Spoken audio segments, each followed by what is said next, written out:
नमस्कार दोस्तों, स्वागत है आपका हमारे चैनल प्रज्ञा मंथन पर। और आज हम बात करने वाले एक बेहद रोमांचक और महत्वपूर्ण विषय पर। दोस्तों, क्या आपको पता है कि अगर अमेरिका के F-35 और हमारे देश के 5वीं पीढ़ी के ड्रीम्ड एयरक्राफ्ट एमका के बीच मुकाबले में किसका पलड़ा भारी बैठेगा? जी हाँ दोस्तों, आज के इस वीडियो में हम इन दो 5वीं पीढ़ी के स्टेल्थ फाइटर जेट्स की पावर का गहन विश्लेषण करेंगे। और अगर आप डिफेंस और एविएशन के शौकीन हैं, तो लाइक और सब्सक्राइब करना ना भूलें और कमेंट्स बताएं आपकी राय क्या है। तो चलिए शुरू करते हैं। तो दोस्तों, सबसे पहले आइए समझते हैं ये दोनों एयरक्राफ्ट क्या है। F-35 लाइटनिंग 2 अमेरिका की लॉकहीड मार्टिन कंपनी द्वारा विकसित एक मल्टी रोल स्टेल्थ फाइटर है, जो 90 के दशक से विकासशील और 2015 से ऑपरेशनल है। यह अमेरिकी वायुसेना, नेवी और मरीन्स के लिए बनाया गया है और स्टेल्थ, एडवांस सेंसर्स और नेटवर्क सेंट्रिक वॉरफेयर पर केंद्रित है। दूसरी तरफ एमका यानी कि advance medium combat aircraft Bharat का स्वदेशी प्रोजेक्ट है, जो डीआरडीओ और एचएएल द्वारा 2008 से विकसित हो रहा है और 2030 के दशक में इंडियन एयरफोर्स में शामिल होने की उम्मीद है। यह चीन और पाकिस्तान की चुनौतियों से निपटने के लिए डिजाइन किया गया है। तो दोस्तों, अब स्पेसिफिकेशन की तुलना करते हैं। दोस्तों, F-35 की लंबाई 15.7 मीटर है, वहीं विंग स्पैन 10.7 मीटर और ऊंचाई 4.4 मीटर है। जबकि एमका की लंबाई 18 मीटर, विंग स्पैन 11.13 मीटर और ऊंचाई 4.5 मीटर होगी। मैक्सिमम टेक ऑफ वेट में F-35 31,800 किलोग्राम तक ले जाता है, वहीं एमका का मैक्सिमम टेक ऑफ वेट 25 से 27 टन अनुमानित है। इंजन की बात करें तो F-35 में प्रैट एंड विटनी F-135 है, जो 43,000 पाउंड थ्रस्ट देता है। जबकि एमका शुरुआत में दो जनरल इलेक्ट्रिक F-414 इंजन से चलेगा और बाद में स्वदेशी 110 किलो न्यूटन थ्रस्ट वाले इंजन होंगे। स्पीड में F-35 1.6 मैक यानी कि लगभग 1200 मील प्रति घंटा तक जा सकता है, लेकिन इसमें सुपर क्रूज टेक्नोलॉजी नहीं है दोस्तों। जबकि एमका सुपर क्रूज के साथ मैक्सिमम 2 मैक स्पीड तक पहुंच सकता है। रेंज में एमका की फेरी रेंज 2800 किलोमीटर है, जो F-35 की 2200 किलोमीटर से बेहतर है।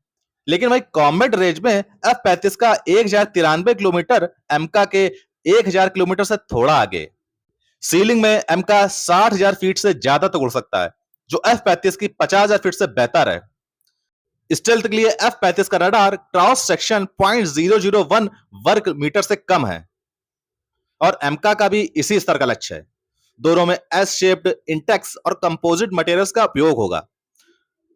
वेपन्स में F-35 के इंटरनल बे में 8,160 किलोग्राम तक और एक्सटर्नल माउंट्स में 10,000 किलोग्राम तक पेलोड ले सकता है, जैसे AIM-120 मिसाइल्स और जे-डैम बॉम्ब्स। जबकि एमका के इंटरनल बे में 1500 किलोग्राम और कुल 5,000 किलोग्राम तक ले जाने की क्षमता होगी। दोस्तों, F-35 का radar APJ-81 AESA 360 degree detection देता है, जबकि एमका का उत्तम AESA गान टेक्नोलॉजी से लैस होगा, जो लंबी दूरी तक ट्रैकिंग करेगा।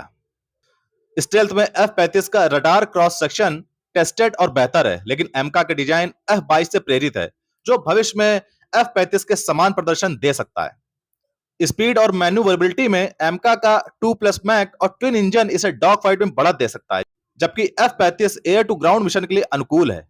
एवियोनिक्स में F-35 का DAS और EOTS सिस्टम मैच्योर है, लेकिन एमका का AI और ड्रोन इंटीग्रेशन इसे फ्यूचर प्रूफ बनाता है।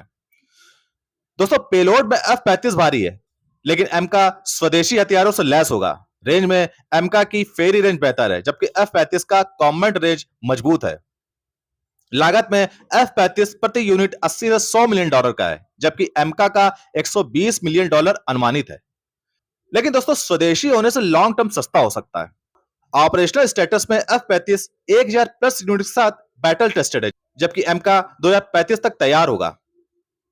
तो दोस्तों, कौन करेगा आसमान पर राज? ग्लोबल स्तर पर F-35 अभी राज कर रहा है, क्योंकि यह ऑपरेशनल है।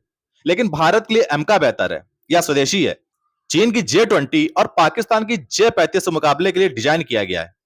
एमका की स्पीड, स्टेल्थ और कॉस्ट इफेक्टिवनेस इसे भविष्य का किंग बना सकती है, बशर्ते समय पर डिलीवरी हो। और अगर देरी हुई तो F-35 जैसे इंपॉर्टेंट ऑप्शन जरूरी हो सकते हैं।